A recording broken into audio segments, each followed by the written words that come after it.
buat kita semua. Puji syukur kita panjatkan kehadirat Tuhan yang Maha Kuasa, karena berkatnya kita masih bertemu di PJJ pada pagi hari ini.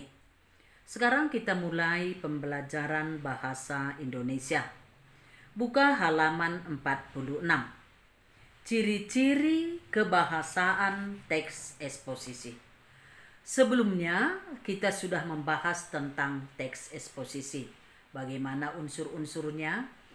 Sekedar mengingatkan, Ibu terangkan kembali teks eksposisi. Teks eksposisi adalah teks yang menerangkan suatu pokok persoalan yang dapat memperluas wawasan pembaca untuk mempertegas masalah yang disampaikan. Biasanya dilengkapi dengan gambar dan data statistik. Tujuannya agar pembaca mendapat informasi dan pengetahuan dengan sejelas-jelasnya.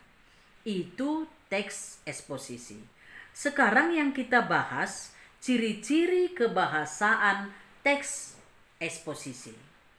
Dapat kita perhatikan ciri-ciri kebahasaan teks eksposisi itu adalah membentuk nominalisasi atau pembendaan. Bagaimana maksudnya? Jika suatu kata itu berasal dari kata kerja, dari kata sifat, dia dapat membentuk menjadi kata benda. Maksudnya, ciri-ciri kebahasaan teks eksposisi itu mengubah kata benda, kata kerja, dan kata sifat menjadi kata benda. Itu maksudnya membentuk nominalisasi. Misalnya, kata membangun. Membangun itu kata kerja. Seseorang di situ melakukan pekerjaan. Tetapi tadi membentuk kata benda, Ibu katakan. Itu ciri kebahasannya. Maka kata membangun tadi dibuat menjadi pembangunan. Kata kerja tadi berubah menjadi kata benda. Pembentukannya di dalam kalimat yang lebih ringkas. Pemerintah memberlakukan undang-undang anti kekerasan. Di situ kita perhatikan yang kata kerja itu memberlakukan. Lalu kedua, pemberlakukan. Pemberlakukan tersebut melegakan banyak pihak di negeri ini. Awalan itu yang dimaksud orangnya. Di atas tadi memberlakukan itu membentuk kata kerja. Memberlakukan. Lalu di bawahnya pemberlakukan. Jadi kata kerja tadi diubah menjadi kata benda. Itu maksudnya nominalisasi atau pembendaan. Kedua, kita perhatikan ciri kebahasannya itu, kata ganti orang pertama atau saya sering itu dihilangkan atau diabaikan. Yang dipakai lebih berbentuk umum. Misalnya, warga negara ataupun anggota masyarakat. Itu yang kita perhatikan di dalam ciri kebahasan pada teks eksposisi. Bentuk pasif dapat digunakan agar ungkapan lebih formal dan kuat. Itu pada bentuk pasifnya. Selanjutnya kita perhatikan ciri kebahasan teks eksposisi itu sering menggunakan kosakata atau perbendaharaan kata ataupun disebut dengan istilah. Kosakata sering kita katakan itu. 1. Pada ciri kebahasan teks eksposisi tadi sudah digunakan di situ kosakata atau istilah yang harus kita sederhanakan. Kita ambil makna dari istilah itu. Di dalam kosakata itu sering menyertakan abstrak. Kata benda ada juga kata benda abstrak. Selain itu, pada istilah dapat juga pada aspek kebahasannya digunakan sinonim atau persamaan arti. Kedua, rantai kata ataupun pasangan kata, sinonim ataupun antonim, serta rumpun kata yang saling berkaitan makna, seperti tanah, regenerasi, sumber daya alam, dan sebagainya. Selanjutnya, kata benda abstrak. Kata benda abstrak itu sering kita sebut contohnya yang tidak dapat kita ketahui bagaimana bentuknya. Apakah persegi panjang atau bujur sangkar? Dia dibarengi dengan perasaan, gembira, takut, ataupun yang dapat kita rasakan, angin, agama. Itu kata benda abstrak. Dia tergolong kata benda abstrak.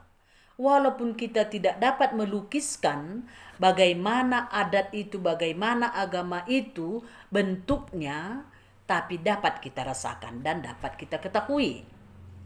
Selanjutnya, kata emotif. Kata emotif itu digunakan untuk melibatkan perasaan audiens.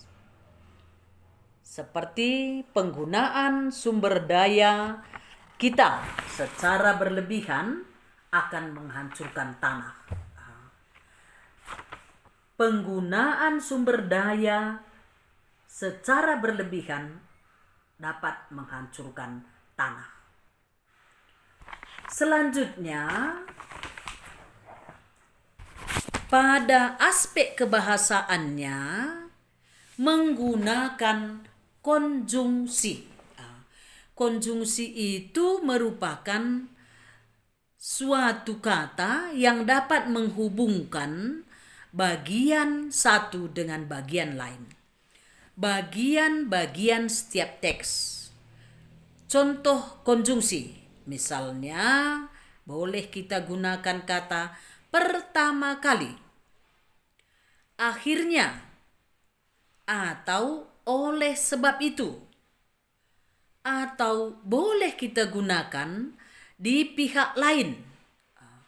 Singkatnya, konjungsi itu berfungsi menghubungkan teks satu dengan teks yang lain. Selanjutnya, kata tugas. Kata tugas itu menciptakan kohesi atau keterpautan bentuk dan mengekspresikan hubungan sebab akibat. Seperti sebab, karena, oleh sebab itu, maka, itu digunakan pada kata tugas yang menciptakan kohesi atau keterpautan bentuk. Selanjutnya, penggunaan kata hubung. Penggunaan kata hubung tadi di atas, penggunaan konjungsi untuk menghubungkan satu teks dengan teks lain. Ini penggunaan kata hubung antar kalimat. Misalnya bagaimanapun. Misalnya kita buat kalimatnya, hujan sangat deras. Atau sekalipun hujan deras, dia tetap datang ke rumahnya. Biar bagaimanapun keadaannya, dia tetap maju. Jadi, penggunaan kata hubung antar kalimat itu dapat kita perhatikan di situ. Dia menghubungkan satu kalimat dengan kalimat yang lain. Itu mengenai ciri kebahasaan pada teks eksposisi. Sudah paham, nakku? Oke. Sebagai tugasnya, perhatikan sebelum tugasnya sedikit lagi Ibu terangkan pada teks eksposisi. ciri kebahasannya itu, dia bersifat objektif pada pembahasan persoalan dan tidak menggunakan kata atau frasa yang bersifat menarik emosional pembaca sehingga tidak memihak kepada pihak apapun. Bersifat informatif, artinya setelah dibaca pembaca merasa mendapat informasi tambahan atau menambah ilmu pengetahuan, atau seperti kosakata tadi, tambah perbendaharaan kata-katanya. 3. Teks memuat fakta nyata, dan fakta tersebut dapat berisikan data angka. Selanjutnya menggunakan bahasa baku. Bagaimana digelari bahasa baku, nakku? Bahasa yang resmi. Bahasa berdasarkan ejaan yang disempurnakan. Menggunakan bahasa baku dengan ragam laras ilmiah dan gaya bahasa yang lugas, yang masuk akal, logika, sering kita sebut lugas. Selain itu, tanda baca dan ejaannya juga perlu kita perhatikan. Bagaimana penggunaan tanda-tanda baca? Bagaimana penggunaan kata baku? Sering di dalam komunikasi kita tanpa kita sadari, kita menggunakan bahasa yang tidak baku. Misalnya, kita sebut kenapa. Sebenarnya awalan ken itu tidak ada. Kenapa? Kata dasarnya apa? Tetapi tidak ada awalan ken. Di situ bakunya atau kata bakunya mengapa, bukan kenapa. Tetapi dalam komunikasi sehari-hari sering kita gunakan itu. Di dalam teks eksposisi pada ciri kebahasannya itu harus menggunakan bahasa baku. Oke, sudah jelas? Iya. Sekarang sebagai tugasnya, buat sebuah pidato ringkas dengan kurun waktu 3-5 menit. Pilih tema pada halaman 48. Sudah paham? Kerjakan dalam double folio. Terima kasih.